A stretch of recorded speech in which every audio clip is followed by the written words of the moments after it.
Welcome to Mental Health Awareness for Indigenous Students, supporting wellness and healthy strategies. Miigwech for taking the time to join us today. We know that times have been challenging, so we're here to share some good conversation and discover tools to help you build and maintain your own wellness. This is a safe space for 2S LGBTQ+, Indigenous people, people from the Black community, racialized people, and people living with disabilities. This event is part of a larger mental health project generally sponsored by the Slate Family Foundation. With their support, we are able to partner with leading experts in mental health, like the Center for Addictions and Mental Health, Youth Wellness Hubs Ontario, and CAMH Shkaabe Makwa, to create advisory groups, events, and resources to support mental health and wellness for Indigenous youth and post-secondary students. Now, I'm happy to introduce you to Dr. Christopher Mushquash, Ojibway and a member of Plat First Nation. He is a Canada Research Chair in Indigenous Mental Health and Addiction and a professor in the Department of Psychology at Lakehead University and the Division of Human Sciences at the Northern Ontario School of Medicine, amongst many other things. And I'm sure he'll share more about himself with us. Thank you for joining us, Chris. It's so great to have you here today. Thank you, and Miigwech, for the invitation, and thank you to our elders today for helping us open the meeting and get started. It was really a really nice way to start the meeting. So, welcome to everyone out there. It's a privilege for me to be able to meet with everyone today and talk a little bit about mental health, but importantly, I think also about identity and healing. So, I'm going to try to share my screen now. So again, thank you so much for the opportunity to be here. It really is a privilege. So Ellie talked a little bit about the kind of work that I've been really fortunate to do, and I want to tell you a little bit about some of those things, because I think, like, for me, I didn't really know any of these things existed, and I keep finding myself walking into rooms or being invited into conversations or into new experiences.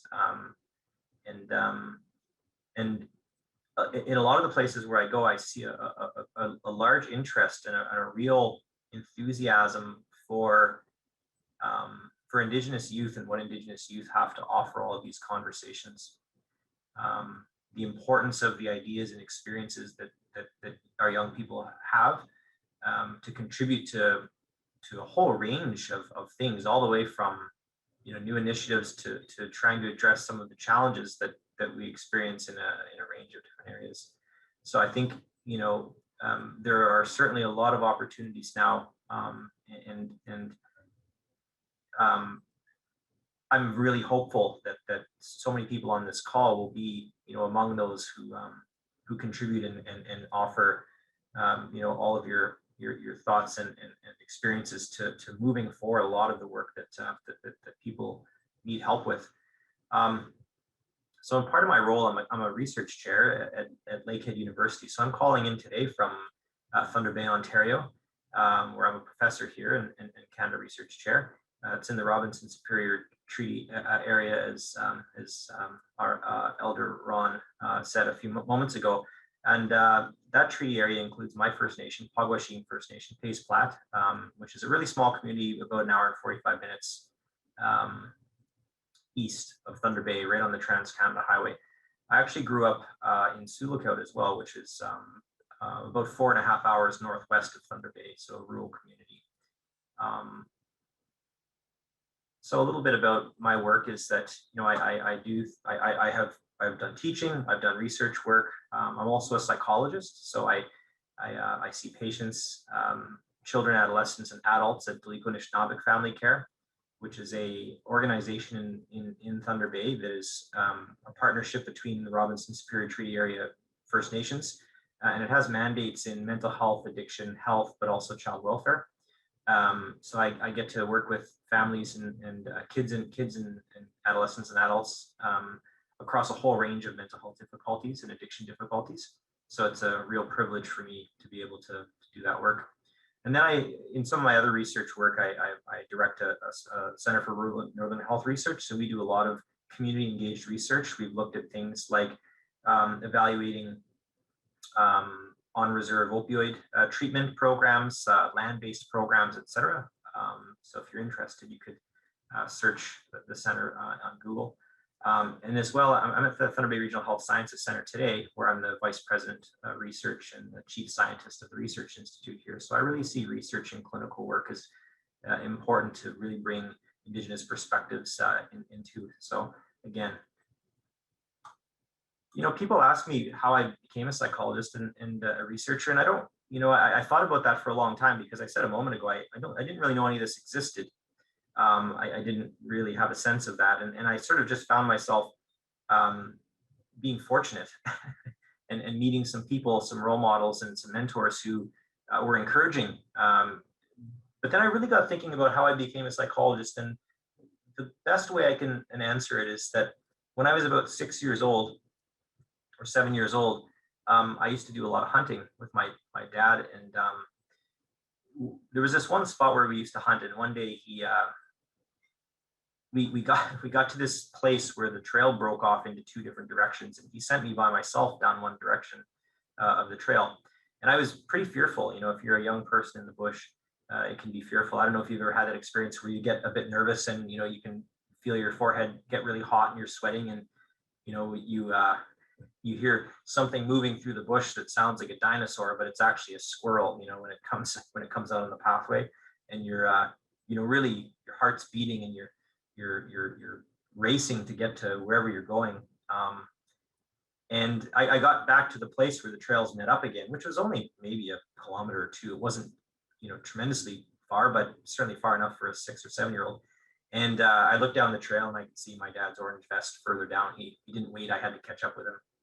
And I was probably crying and I was probably pretty upset. And I got home and my mother probably asked him, what happened, or asked me what happened. And in any case, that was that. And the next time we went hunting, we got to that same spot, and I thought he's going to send me that way again, and he did. And I was fearful again. And that kept happening. It happened 2 or 3 or 4 or 5 times. And anyway, at some point, we got to that spot, and I said to him, "I'm going to go this way." And what had happened was I was no longer afraid. I had done it enough, and I knew, where I was going now, that I was confident to be able to do it on my own. And I think that's why I'm a psychologist. So, I think what happened was a couple things. One, I was a bit of an anxious kid. I was a bit nervous, and I think my dad knew that, and so he treated me, quote unquote, in the way that he was taught, in a more cultural way, in order to help encourage young people who might be anxious to kind of face those things that they're fearful of, and develop the confidence and ability to contend with those. Interestingly, in clinical psychology, that's actually called exposure, and it's actually one of the most effective evidence-based approaches, quote unquote, from a psychological perspective we have for dealing with things like anxiety or low mood or even trauma. So, I didn't know it, but I was being given a cultural intervention, but also a very effective evidence-based intervention at the same time. But I think the bigger lesson that I learned that was one that carried me throughout my life was whenever I got to a challenging situation that I didn't really know if I was going to be able to do it, I gave it a shot. I gave it a try. And then I was really lucky, as I said, to have mentors who would teach me and take the time to show me things, so that I could learn. And I think that, these types of stories are really, really important. We need to really think through and learn about ourselves and learn about those things that have helped orient us to whatever it is that we're orienting toward. But importantly, to really think and have, space to consider what it is that we might like to do later, and have mentors and people available.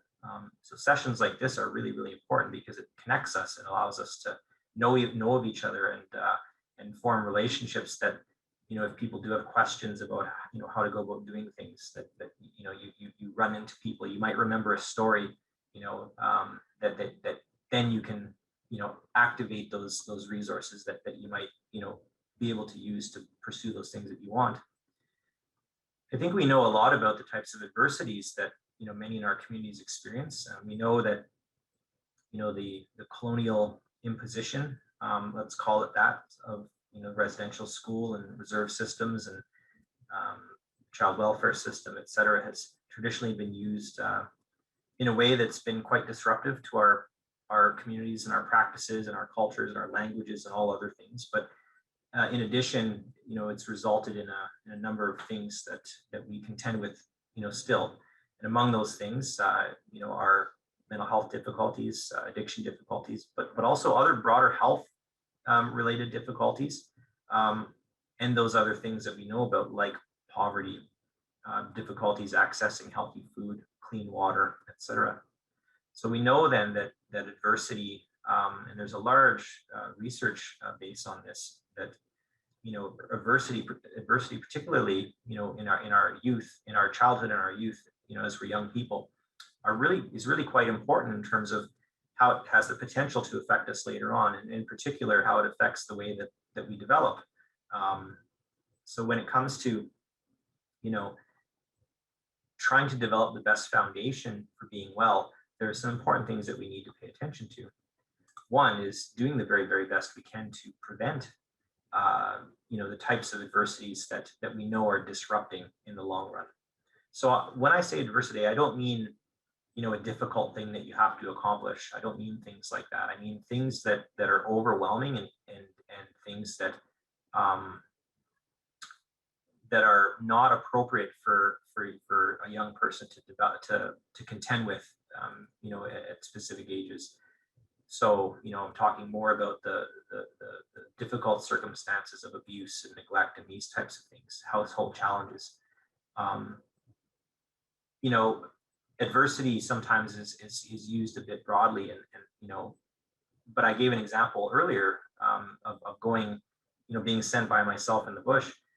That in that case is not considered adversity. What that's considered is sort of a developmentally appropriate challenge that a child is given, right? So we're not talking about things like that. We're really talking about harm, and harm that's done, and then really working to prevent it. So anytime we support a family member, anytime we support a young person such that they're not subject or made to experience something that's harmful, we are doing very important work. The work that we're doing is actually, really supporting the healthy development of a young person, from their brain all the way through their mental, emotional, physical, and spiritual wellness as well. And those things we know require very, very important things like attachment. And that is being biologically, spiritually, physically attached to other people in our lives who have our best interests in their mind. And this happens all the way from birth, and it's very, very important in terms of processes all the way through your childhood and adolescence. And it helps set up the blueprint for how you're going to experience relationships later in life, and the nature of how those relationships will go in many ways. So in that way as well, it helps, having very healthy and strong attachments when we're young helps us to become adults who are able to give that to other people as well. Children are in our relationships, and otherwise. When these types of things are disrupted, what actually happens is it makes it a little more difficult for our brains to do some important functions. And those functions include having the best results when we're in a situation that involves planning or decision making, having the best results when situations that involve somehow monitoring ourselves and correcting an error that we've made, or troubleshooting a situation and trying a different approach. Novel situations or new situations where our reactions, our responses aren't well practiced or well rehearsed. So, really, unexpected situations. It affects the way in which we are able to judge whether or not something's dangerous or something's technically difficult, something that we might be at risk if we engage in. And as well, situations that require overcoming a strong habit, a response, or resisting temptation. And what you can see is that these are in a larger kind of bucket of things called executive functions. And it's just a fancy word for a range of functions that our brain is responsible for, but that direct our behavior. And we know that when we disrupt attachment, when we experience adversity, that sometimes these types of things can be affected. Now, the good news is that there are ways in which we can help heal and help be supported through being able to navigate these types of situations in a different way. So I want to show a picture really quickly here. This is a picture that I found online. I really like it because in this picture, there's so many foundations of what it means to be well. Like there are things you can see that are sort of really obvious, right? So you've got shelter and you've got water and fire and air, and you've got medicine, and you've got healing there. Presumably there's food, that's there. You've got some implements that you might be able to use in order to get your work done that you need for survival, etc. So, all those things are there, and they're there in the environment. But there's some other really important things that are here that we can't see as well. And those things include things that we need as people, and the things that the environment, the natural environment, but as well the relationships that we have that are grounded here provide for us. And that is, we've got predictability, we've got consistency. When I say warmth here, I don't mean like heat. I mean we warmth in relationships, right? So being around other people who care for us. We are validated for our work here. When you're on the land, when you do something, there's a result that you get to see, and maybe it helps you, or maybe it helps somebody else. There are clear expectations. There's things that need to get done, and there's clear consequences that happen if those things don't get done. So if you don't collect enough firewood, then the fire goes out. If you don't collect enough food, then you've got to go get enough food, etc. So there are consequences, and what those things. So those are natural in the environment, and the environment provides that. The other thing that it provides is, as we navigate these things, we develop what's called self-efficacy. So that's the ability and the belief in ourselves that we're able to do something that we put our minds to. And that's a very, very important thing. Oftentimes when people have had difficult lives, that's one of the things that gets disrupted, is our ability to believe that we're able to accomplish something that we put our minds to. And that's an important lesson that we need to pay attention to for our youth, so that they're empowered, that they feel that all of us feel that we have the ability to do those things if we need to. There's a few other things here that you can't really see, but they're among the most important for when it comes to mental wellness. And that is, when you're here, you're very physically active. So physical activity, and there's a large research base about this, is very, very important when it comes to being well. You don't have to be a marathon runner, but you have to move a little bit every day, and that movement has to be sufficient, that your body is getting the kinds of things that it needs with respect to activity. What you eat here is very, very lean, and it's very, very low in sugar. So you're not going to go find Doritos growing anywhere. You're not going to be carrying Monster energy drinks or Pepsi or things here either. What you have here is things that help our biology and help our physical self maintain health. It's very structured.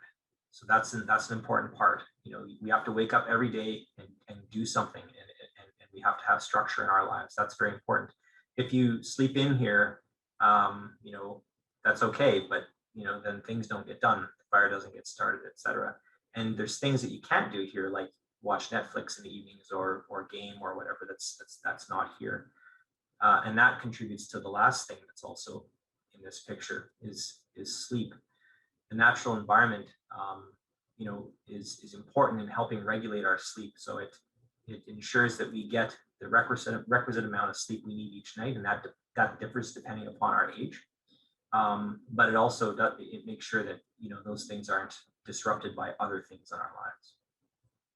So those things here are really important. And what I often try to encourage young people to do is, well, not just young people, but adults as well, is to take the lessons that we know from the land, and where we can, we bring them into our house, we bring them into our lives. So if we know that we need structure, and the structure, provides us with predictability and consistency, well, then we do what we can to put that in place.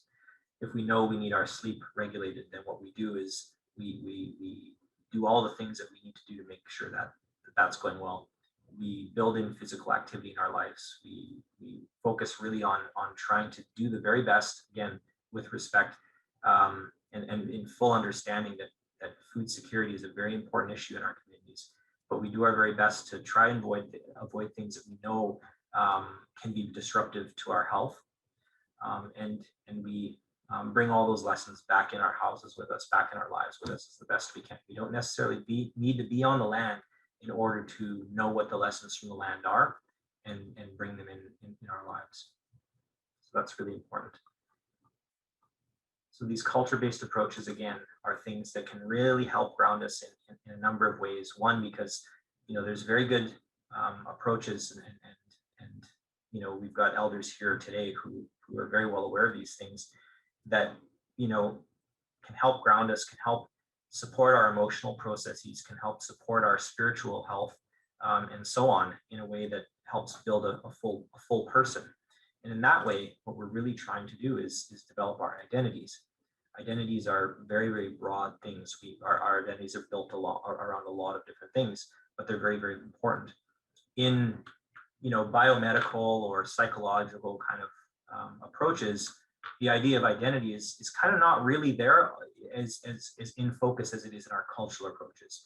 So what I mean by that is that if you are an athlete, for example, and you hurt yourself, and you go see your doctor, and your doctor says, well, I've got to refer you to a specialist, and then you go to your specialist appointment, and the specialist says, well, you're going to need a surgery, so what I'd like you to do is we're going to get that booked, and before you do that, you're going to go to a physiotherapist because you're going to do a whole bunch of pre-work to ensure that you're as strong as you can be in the areas that we need to deal with.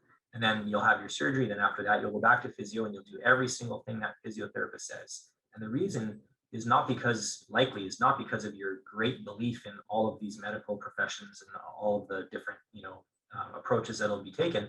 Although, medicine is doing pretty amazing things when it comes to these types of interventions. But the real reason why you'll do all those things and why you'll pay attention to those things is because that's who you are. You're an athlete, and you're going to get back in, on the track or in the pool or on the hockey rink as fast as you can. And so what motivates you to do all those things that you need to do is who it is you believe you are, for example. So it's there in biomedical approaches, but it's not like the focus. Whereas in cultural approaches, it's central to who you are. Our elders, Ali, myself, we all introduced ourselves today in a way that helped give you an understanding of who it is we are and where we come from. It's foundational to know those things, and those things, of course, are among those that have been disrupted, in terms of what's happened to our communities and cultures over the last couple hundred years. But when you engage in cultural approaches as well, the grounding in identity is one of the most important aspects of that.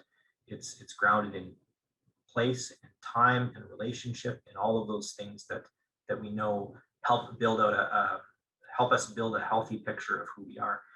It's never sort of limited to one aspect of our life. Rather, it's all of those things about us. So you know who you are as, say, an Indigenous young person in a community, in a family, as a sibling, as a cousin, as an auntie, as a dancer, as a singer, as an athlete, as a student, as a cook. All those things that contribute to who you are, and that helps provide that foundation for times when things may not go as well as they could. It's that place where we begin to be able to stand and endure and heal from the types of experiences that might come our way.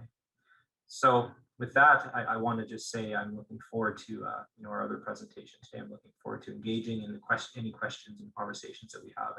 And I just want to say Miigwech for the opportunity to share a few thoughts with you today about mental health and identity and healing. So thank you. Give me a second, bring up my slides. Alrighty, hopefully you all can see that. All right, so yeah, so my name is Jason Mercredi. I'm located in Saskatoon, Saskatchewan, Treaty 6 territory, traditional homeland of the Métis.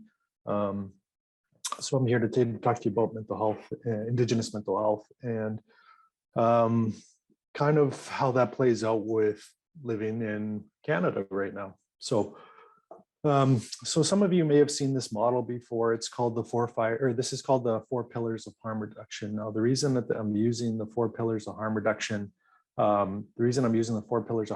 in this example is this is an example of the type of systems that we as Indigenous people have to exist in that are supposed to address systematic issues. But you can tell from this that this is just from looking at the model, you can tell that this is a very colonial model for how to address a very complex issue, which is mental health and addictions in Canada. This was also developed under the Harper government. Boo, hiss, we don't like them. They were kind of bad news for the community, to be frank. They definitely did some things in terms of the apology, but really when it came down to addressing a lot of systemic issues, they were maintaining, if not enhancing, colonial systems that we as Indigenous people have to exist in.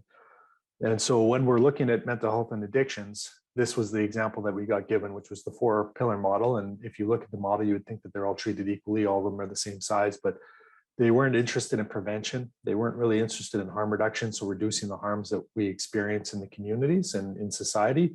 They were more interested in this top-down approach that was really focused on enforcement, so over-policing, over-incarceration. And if you have family members in jail, how is that supposed to help us deal with the mental health and addictions issues?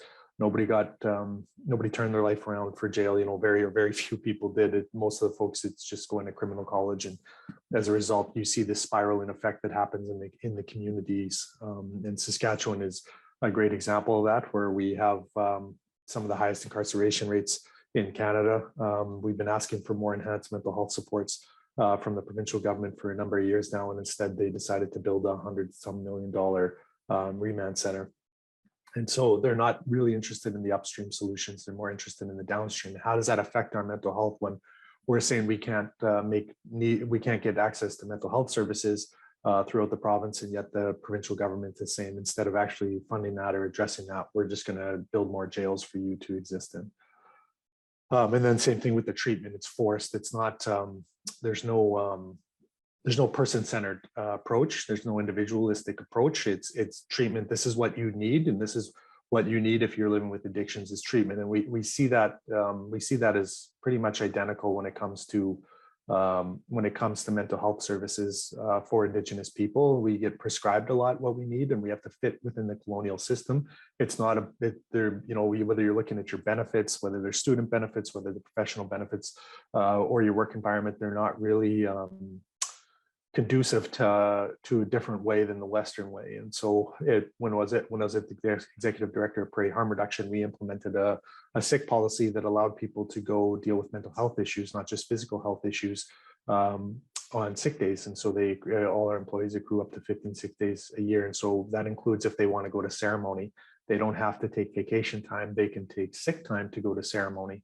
And these are little ways that we've adapted our process, and I'm very grateful that I'm now at Métis Nation, Saskatchewan, and I started yesterday, our first staff meeting, and my boss was very clear that if you need a mental health day, you take that mental health day, and that can include for ceremony. And so once again, being an Indigenous, now I'm Indigenous, but I was working in a non-Indigenous organization of Prairie Harm Reduction. I was controlling that organization, so I had the ability to implement some of these policies. But you can see that some of the Indigenous institutions are now starting to adapt their policies so that we can actually be successful, and we don't have to fit into a colonial system. There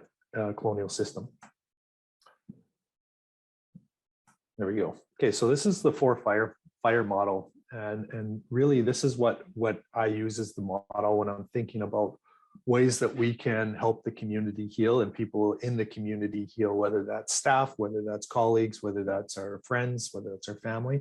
And I really go for this 4-fire model because it was, first of all, it was designed by Indigenous people, which, obviously that's what we're going for.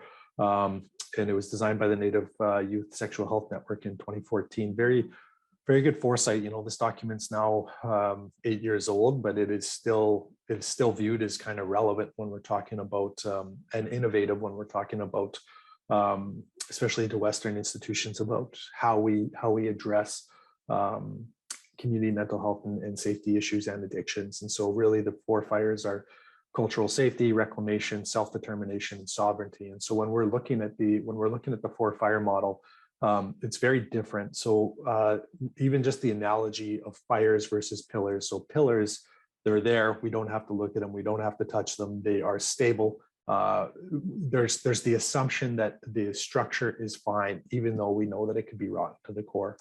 Versus the fire analogy is much more about tending to that fire. And so if you let it get too big, you're going to have problems. If you let it get too small, it's not going to do what it needs to do.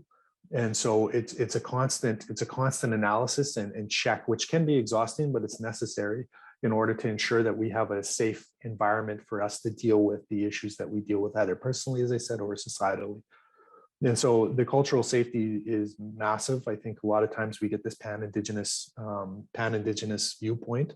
You know, not everybody believes in the medicine wheel. Not everybody goes to sweat. Not everybody, you know, I grew up, for instance, I grew up in a Cree community, Cree Métis community, but I'm Dene Métis. And so differences there, some similarities, but we have to make sure that the environments that we're creating are culturally safe so that people can adapt them to what they need.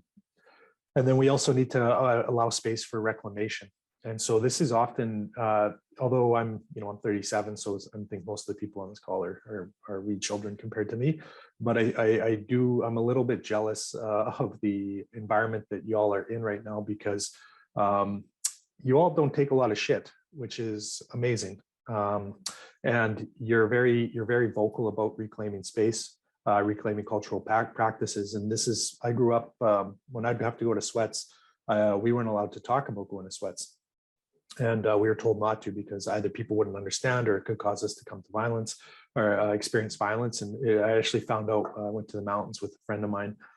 This was maybe 10 years ago. I went to the mountains with a friend of mine. We were going mountain biking, and at night it was just the 2 of us, and we were talking, and it turned out we were going to the same sweat lodge, but on different evenings throughout most of our lives. But we didn't know each other were, because both of us were told not to talk about it, because the level of fear for ourselves from our parents was so heavy. And I think it's very important that when we're reclaiming these cultural practices now, that we're open about it. And you see that a lot more when it comes to members in the community, but also young folks reclaiming that and really not taking a lot of shit. And I think that also goes back to when we're talking about reclamation, you know, in ceremony, it's, you know, I've been to ceremony with Two-Spirit folks. I've been to ceremony with queer folks, non-binary folks. And I think it's really important that we make space for people in those environments as well. You know, and we have Jack Saddleback in Saskatoon, and we went to a sweat together, and the lodge keeper was saying, you know, male on this side, female on this side. And Jack just was like, they'll go where they need to go or where they can. And then he was explaining to the man about non-binary and Two-Spirit and that type of thing. And really, you know, Jack's very mild-mannered. He never swears. He's full of dad jokes. And he just was like, no, we're here, and we're not going to change who we are to suit who you are, because Two-Spirit people were allowed in lodges before they had their own lodges.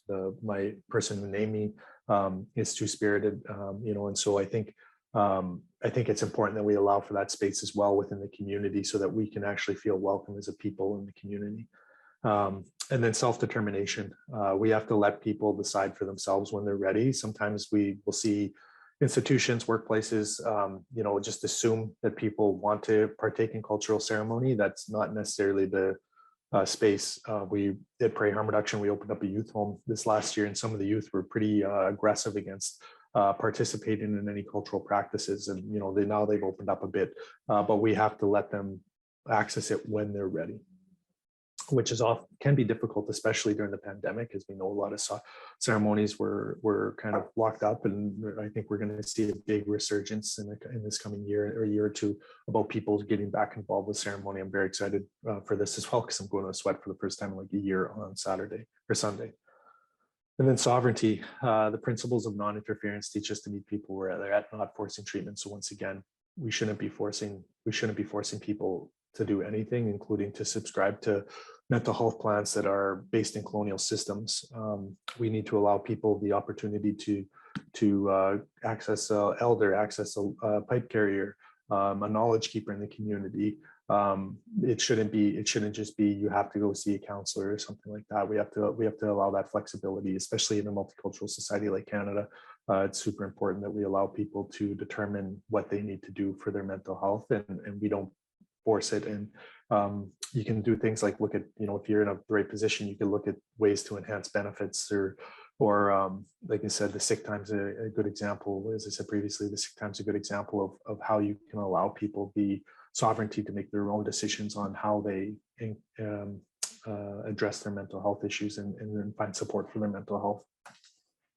So often when we're talking about Indigenous mental health, we'll look at the medicine wheel model, which is the body, mind, emotional, spiritual, mental, and physical. And I think that that's really key for us as folks. I think I'm a good example. When I was building the safe consumption site, I was going to the gym at 6 a.m. every day for an hour. I was eating right. I was doing all the things right, but really I wasn't doing self-care on a lot I was reading a lot. So I felt like I was doing good, but really I was letting my emotions be neglected, and I was really letting my spirit be neglected. And I was basically using my body to try to fuel my, I was using the excuse of really doing a lot of physical self-care for not doing any spiritual self-care. I thought I was okay, but I clearly wasn't. I came out of that incredibly burnt out, and I had to do a lot of work to get back up to empty, so to speak. And so I think it's really important that when we're looking at where we are in our lives, that we analyze each separately. Don't think because you're addressing you're doing really well emotionally, that doesn't mean you're doing really well physically. That doesn't mean you're really doing well mentally. That means you're doing well emotionally. And if we're looking at the person as a whole, we have to do that as a whole. And I think it's important that we analyze each one. And so we came up with a self-assessment through the medicine wheel document. It's just an easy visual representation, because I think a lot of times we can like, I'm a very effective public speaker. I can talk my way in or out of anything, including a lot of trouble. But I can also make it seem like I'm doing better than I can. And so this is one of the ways that we implemented the medicine wheel self-care plan. So it actually people just color in the wheel, each little slice of pie there on the wheel, as much as they're doing. So if they're doing really well, so say I'm getting 8 hours of sleep, I'm not, but say I'm getting 8 hours of sleep each night, I would color in the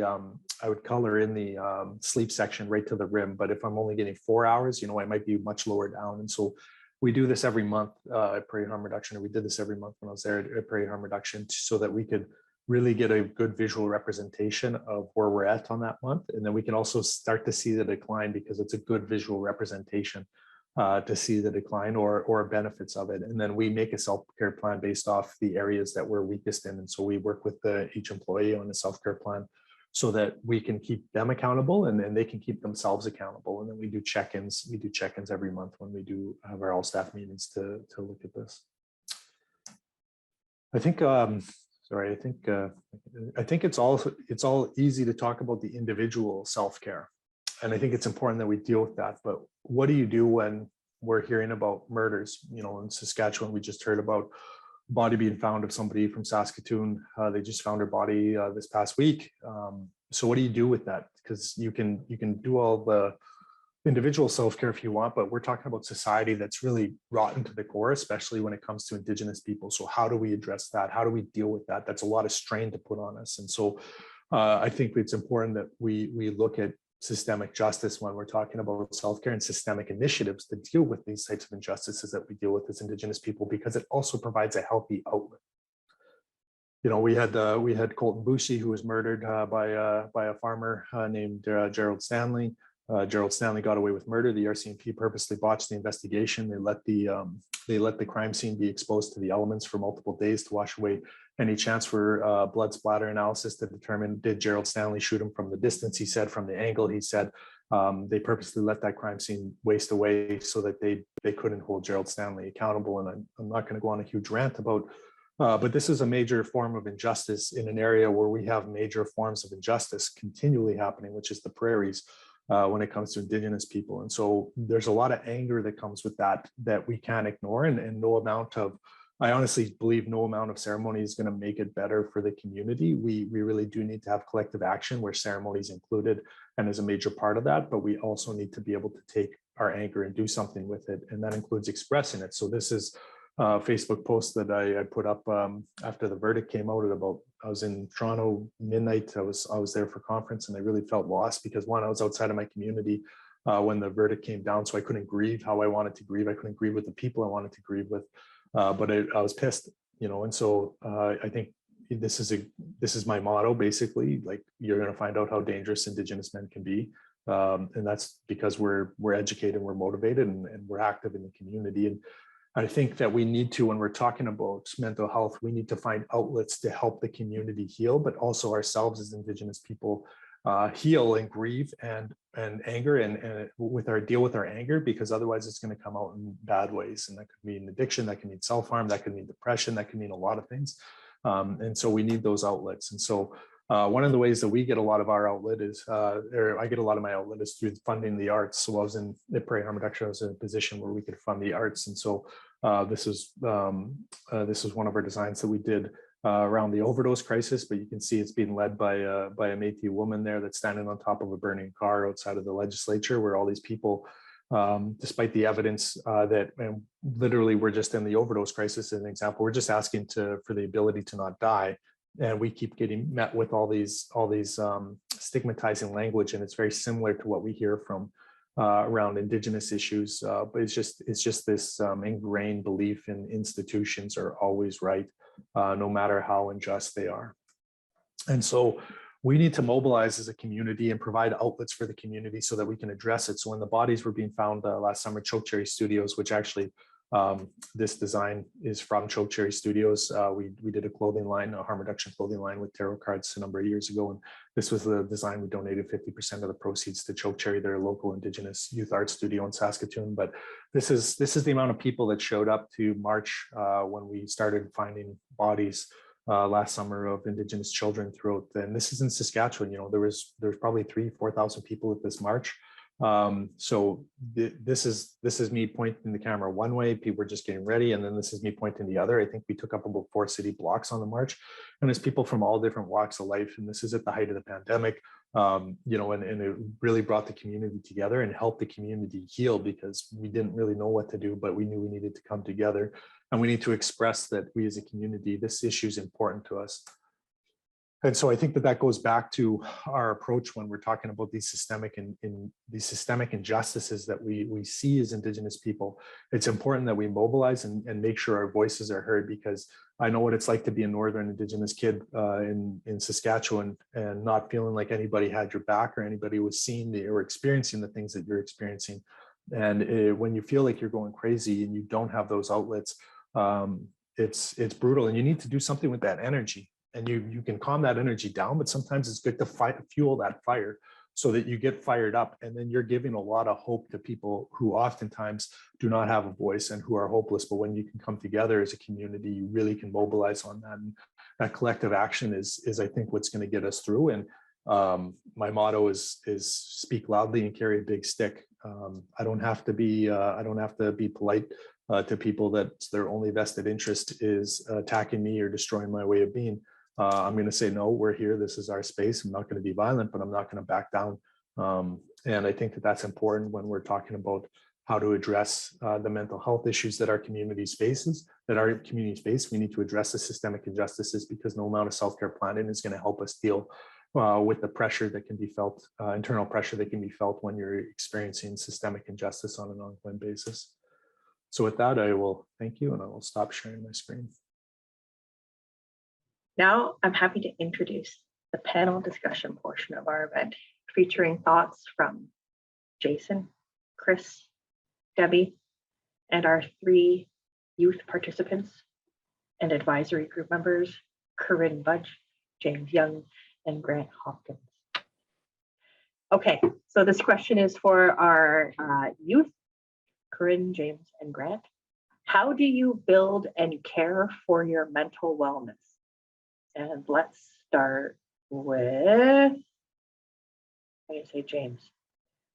For me, I try to establish a feel-good routine and try to open an invocation of the day, thanking for the water, air, and just the basic needs. And then I ask for inspiration and protection. And then I make a short list of things to accomplish during the day, just to focus. And then I remind myself of my resiliency by looking back on my journey and my sacrifices and how good I will feel once I reach my goals at the end of the day. Miigwech, that was great. Okay, Thank Corinne, you look like you're ready. One of the main things and most important things for me that I do is I celebrate every little milestone, because like I've been in recovery for almost 4 years, and something like I always, if I'm having a hard day or if I'm like not sure about like how I feel about something, I'm always like, okay, you know what? But this is how many days, and this is how many days that I'm gonna make it further. And like these are the little things that I did that I'm proud of, and the things that people are proud of me for. And that's really like the most important way that I care for like my mental health and my mental wellness and stuff, is just make sure I focus on celebrating every little thing, because every little thing matters. Every little thing is so important. I got up and I made my bed this morning. Yes. Awesome. Like it's small, but it's not, you know? I do. Thank you for sharing. Grant, I'm going to repeat the question for everybody else. So how do you build and care for your mental wellness?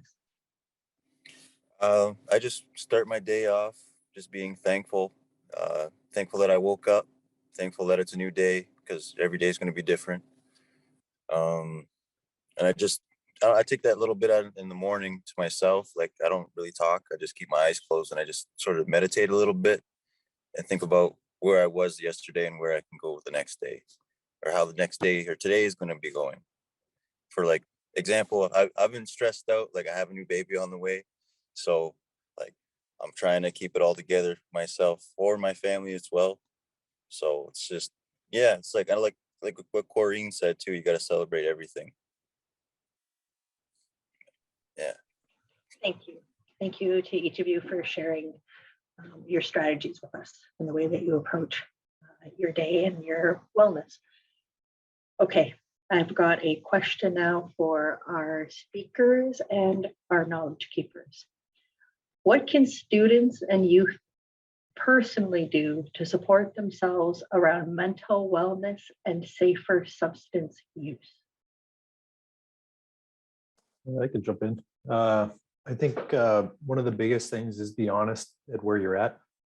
I think a lot of times people will lie, like I'm in recovery. I think a lot of times people lie to themselves about where they're at, and I did that for years. But just be honest with where you're at, and if you are in a position where you are using or you're thinking about using, like I carry naloxone on me always, like just a nasal spray. It's in my pocket right now. It's really easy. You can bring the, and I think as status folks, you can get it covered for you. Not, I know you can get it covered for you from the federal government, but I just keep a naloxone spray in my pocket at all points in time because I never know what I'm gonna encounter. And I think that's really important. And then knowing what you're comfortable with for support. So sometimes that means you might not be talking to you might not be talking to somebody, and that includes a knowledge keeper or a lodge keeper about where you're at on your substance use journey, but you need to talk to somebody, whether that's a peer, whether that's an elder, whatever that is, and keep them in the loop, and then accessing however you view something that's good for your spirit. Because like our motto oftentimes is the opposite of addiction is connection. And so you need to connect with community, you need to connect with the culture. That's for me anyways, that's what helped me get through it. And I think that's a good strategy. And then it's easy to say, very hard to do. Therapy is your friend a lot of times, especially as young people. You don't think it is, but it's good to have somebody that's just paid to listen to you complain about stuff. It's good for your soul to get that out there, and then to get some different perspective by somebody who's trained to do that. So I think those kind of are it for me. Great, thank you for sharing. Chris. Yeah, no, I think Jason said it really, really well. I think our youth said it really, really well. What we're really talking about is a whole range of things, and they don't all have to happen at once, right? They have to happen in a way that works, in a way that is doable. There's a lot to be said for incremental change. Oftentimes we want really big change really quickly, and that's an okay goal too. But sometimes it's a matter of a whole series of small things, and then eventually, when you look back on those series of small things, you're way further from that thing than you were.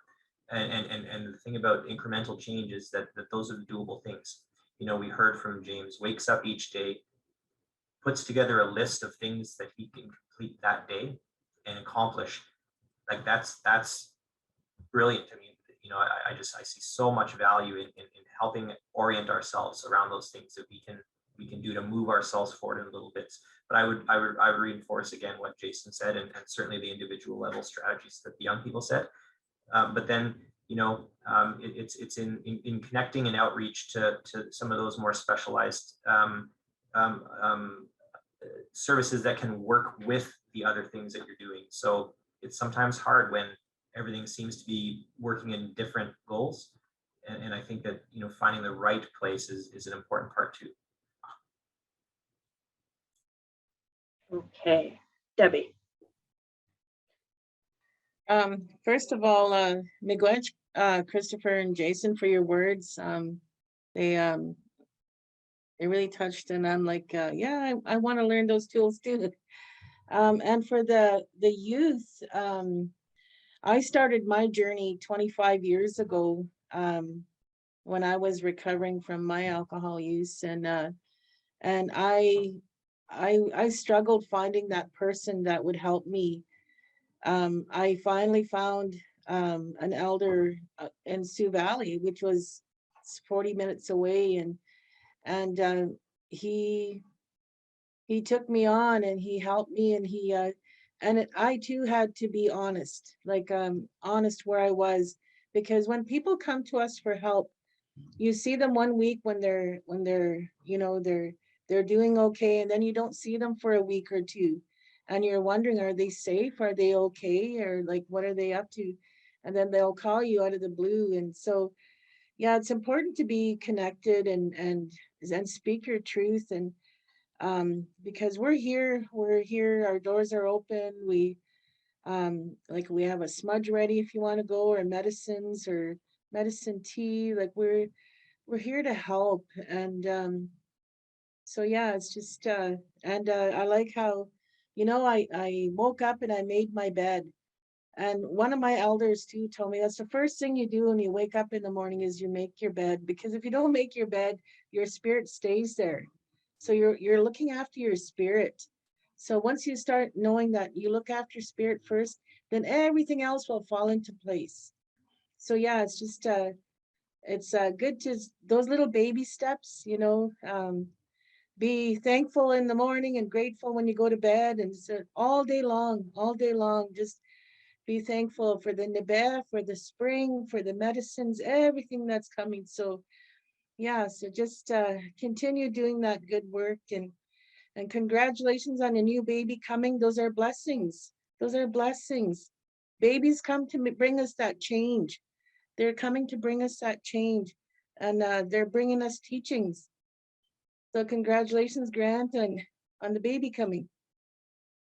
Miigwech. Thank Wow, you. miigwech. Ron. Bonjour. I just wanted to just highlight how impressed I am and so grateful to have heard amazing messages and ideas from people, and to see so many of our family members, and we're all been placed on earth for a purpose, and it's good to follow these beautiful journeys. I too am no different. I come from families that had issues, and those ones involved alcohol abuse. And I have my late father, being from Couchiching, was a residential school survivor, and our mother, who's going to be turning 80 years old next month, she lives in Saskatoon, from Thunderchild, and also a residential school survivor. I'm the oldest in our family of the children they they had. And at the age of 19, I entered a program in recovery and sought sobriety. And I've been sober for over 42 years now. And I'm just so happy to see our young people embrace these concepts of well-being and to be brave, that there's so much good people out there that will literally bend over backwards to help you. That's how much we love you and we care for you, and we want to see only good things be for you. And yet when you hear our messages from the old people, that's how we always talk. For me, growing up, I felt that I was disconnected and felt very lonesome. I remember feeling very, very lonely, especially towards the end of my decision that I had to stop my drinking and my using. And this is in my Thunder Bay days. And, I was kicked out of high school, I was kicked out of the house. I was starting to live a very unhealthy life and lots of trouble with the police, those sorts of things. And of course, my mental well-being, as we call that, the Shkaabe people, we have a word for that. It's called gashkendam. Gashkendam is when you don't feel balanced, you're out of connection, you're not healthy, you're feeling negative, that sort of thing, all rolled up into that word gashkendam. And I guess in English you call that depression. And all of that I inherited probably from residential schools that my parents had yet to be healed when they started having their children, and colonial history. All of that thing probably had a role in how I started to deal with my life. But I always knew that deep down, I knew that there's a better way of life to live and to ask for help. And one of the ideas that I learned many, many years ago was I was invited to go to a treatment program in Pioneer House, Minnesota. And I was a counselor in those days, working at a treatment center in Thunder Bay. And I remember sitting in group. I was probably 21, 22 years old, and 3-4 years sober already.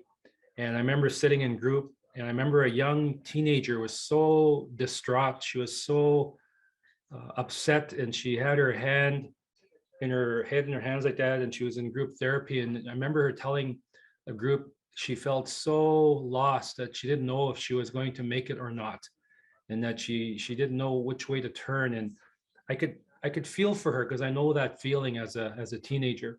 And I'll never forget what the counselor told her was that she said to her, recovery is simple, she says. Recovery is easy. And that young teenager looked up at her, and the counselor said to her and looked her right in the eyes and said, all you have to do is be willing to change your entire life.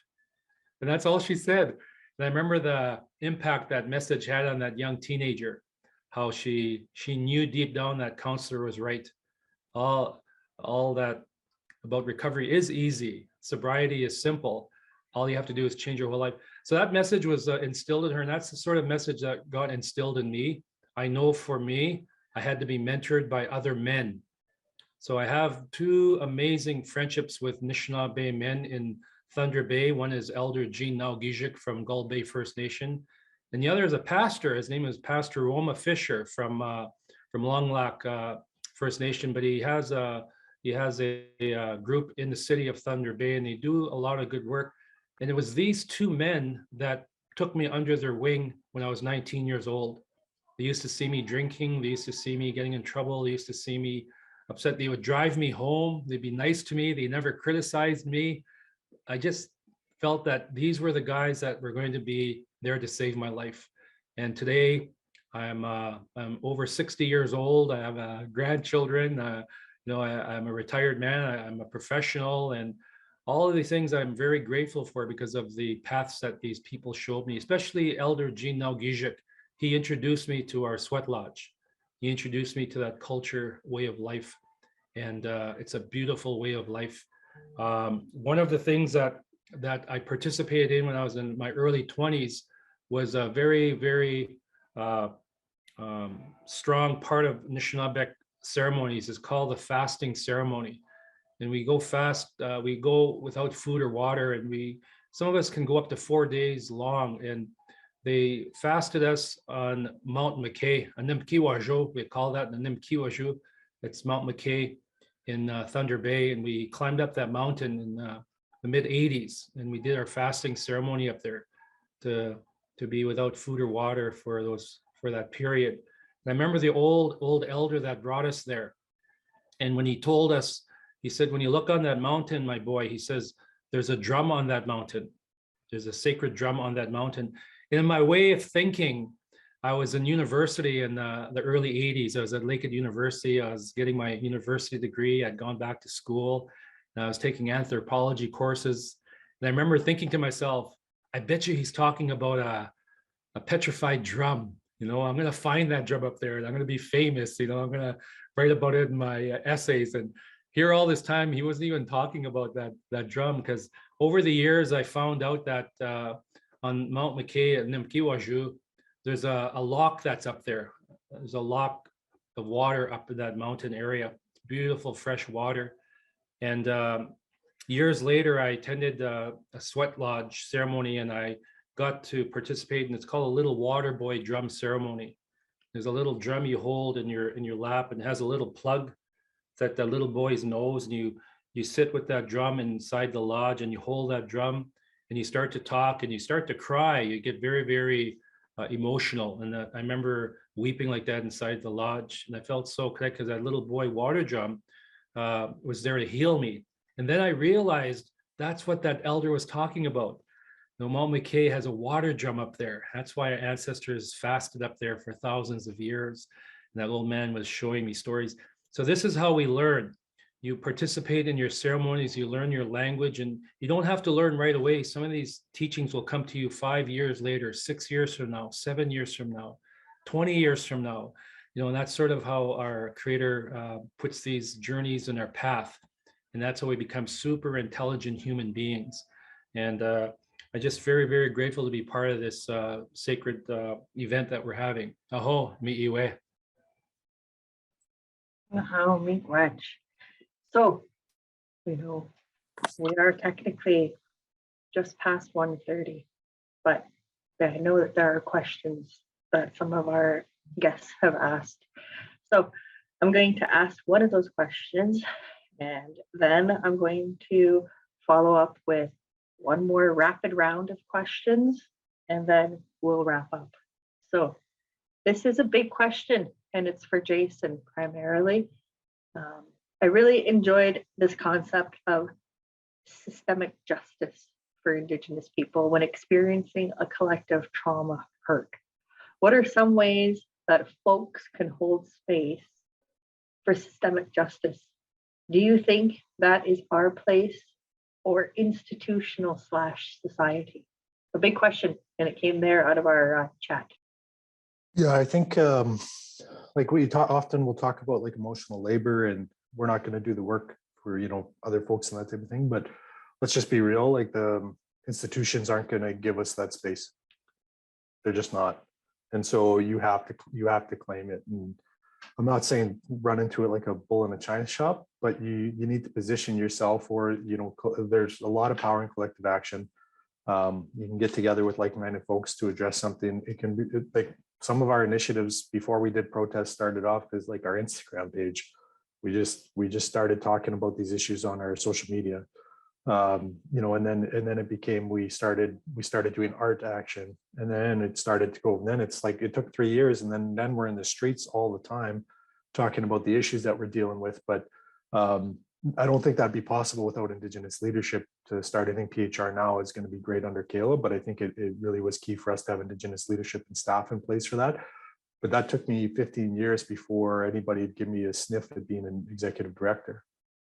And so you have to put in a lot of hours sometimes to even get the opportunity. But that doesn't mean, like, you look at the Indigenous Harm Reduction, Toronto Indigenous Harm Reduction Group, or the Native Art Society in Toronto, like they just started doing it, and then it grew. And I think if there's something that you're passionate on, you can either find like-minded folks, or you can just start doing it, and you'd be surprised at how many people will gravitate towards you when you start doing those types of initiatives. And the like attract like, where you get people that are in that same mindset as you. And so I think it's up to us to reclaim that space, sometimes aggressively, sometimes strategically, or sometimes just create new space where we can have those types of conversations. And I think, I think I'm blessed to be in the position I'm in, but that comes from years of eating shit from racist employers.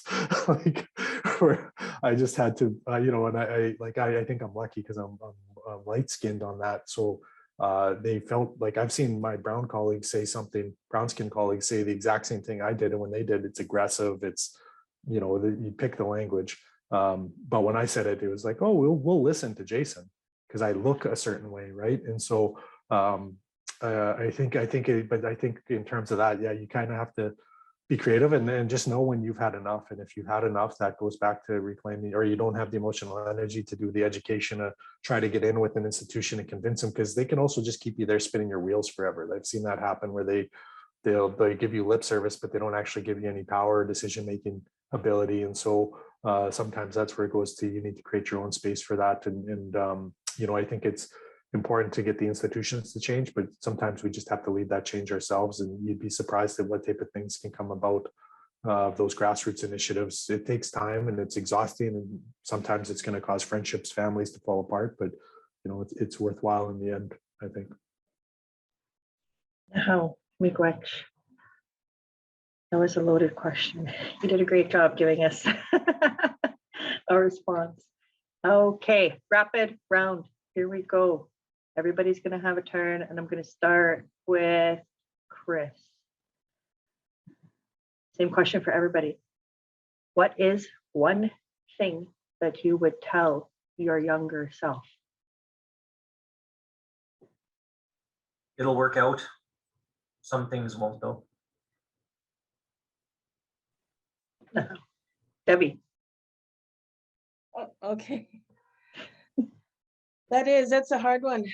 You got this.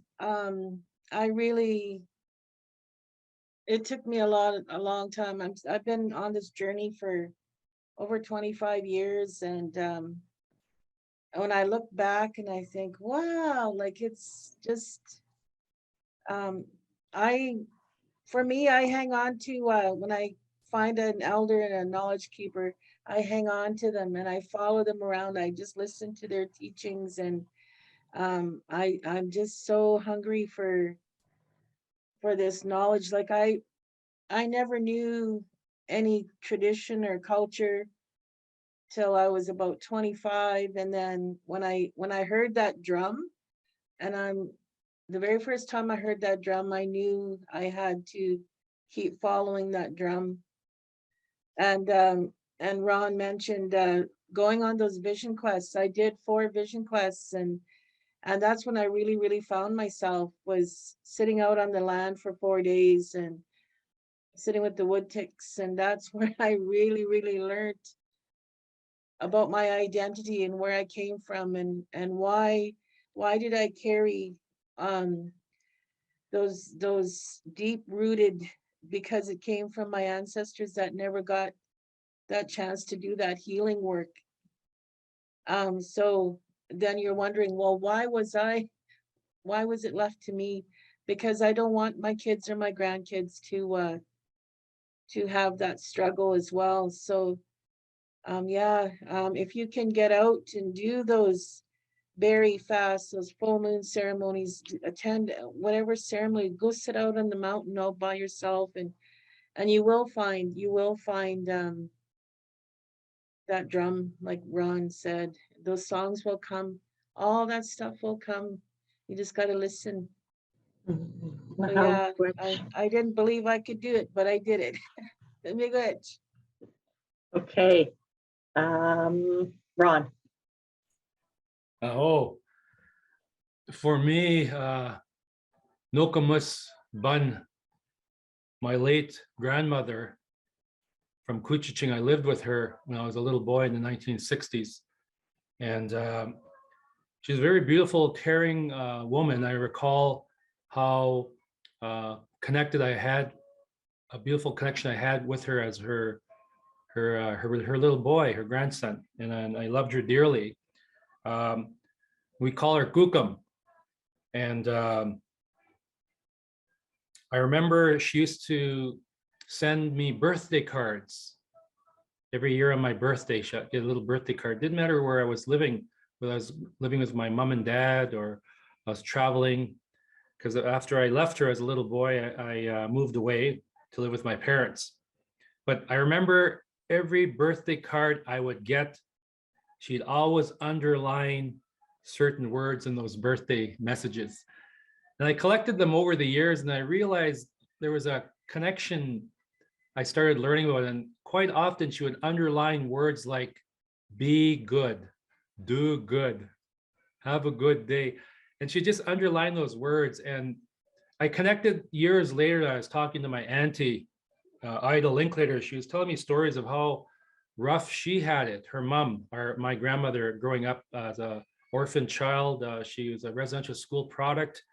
As a little boy, I remember she spoke beautiful Anishinaabe.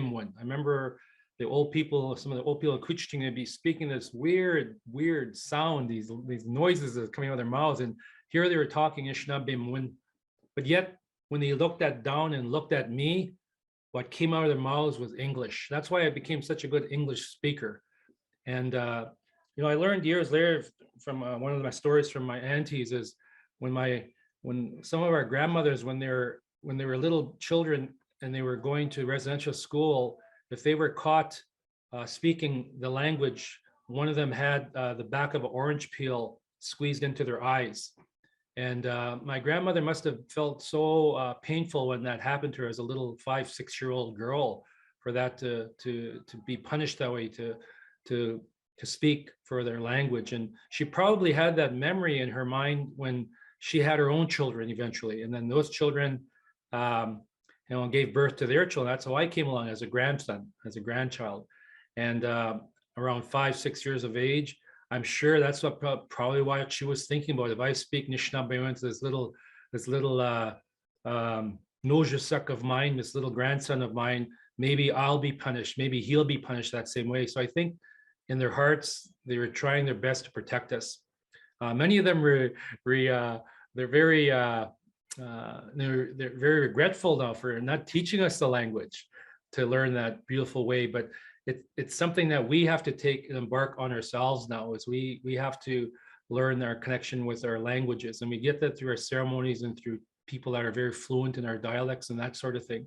But that's what old my Gukum would talk. And in her language, as I said before, Minopa Matsuin is our way of living the good life. In some way, she was code talking to me. She was code talking, and she was underlining in English because she was still fearful of the Indian agents. They might criticize her for teaching us that culture. So I give that to my relations. Hope that makes sense for you. How meet you way. All right, we're going to listen. In case you hadn't noticed yet, I'm saving our youth for the last. So Jason, rapid fire. One thing you tell your younger self, and then we're going to turn it over to our young people. Go. I'd say instead of suppressing your anger, embrace it. But that's not an excuse to be an asshole. Miigwech. All right, James. Yeah, for me, I would say try to reparent your inner self. Forgive yourself and reparent your inner child by self-assurance and guidance. Give yourself what you always know you needed. You always know you need it. And just trust your instincts, trust your intuition, and don't second guess it. And be the judge of your teaching. You be the judge of the teaching presented to you, and question everything. And you have to tap into what your body and mind really needs. So don't waste your life and say yes to everything. Oh, and Corinne, we're turning it over to you now. I'd say your addiction and your trauma don't make you a bad person. You're going to lose a lot, but you're going to gain so much more. I'm so proud of you. And one day I'm going to be someone that you could be proud of too.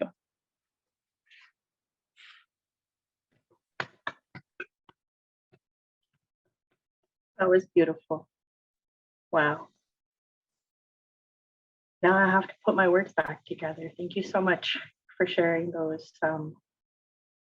teachings with us. And I just want to thank everyone, for joining us this afternoon. Special thank you to our speakers, Dr. Christopher Mushquash and Jason Mercredi, our knowledge keeper, Debbie Huntinghawk, our elder, Ron Linkletter, and our youth panelists, Corinne, James, and Grant. Thank you so much.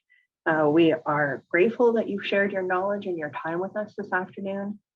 Of course, we'd also like to thank again our sponsors, the Slate Family Foundation, who made this important event possible and enabled us to partner with CAMH, with the Youth Wellness Hubs Ontario, and with Shkaabe Makwa. And we also like to acknowledge the other sponsors of our Rivers to Success mentorship program, especially major sponsors, the Barry and Laurie Green Family Charitable Trust, and Alan and Gil Gray Philanthropy. Finally, a heartfelt thank you to all of you who joined us today. We appreciate the insightful questions and contributions to the conversation that you all shared. We'd love to hear from you. We hope that you'll join us for our next Indigenous Mental Health and Wellness event. If you need help, if you need support, please reach out. We've given lots of, I think, helplines, and also you have us as well. Nahau, Miigwech, Minawag. Thank you very much, everybody, and we'll see you again.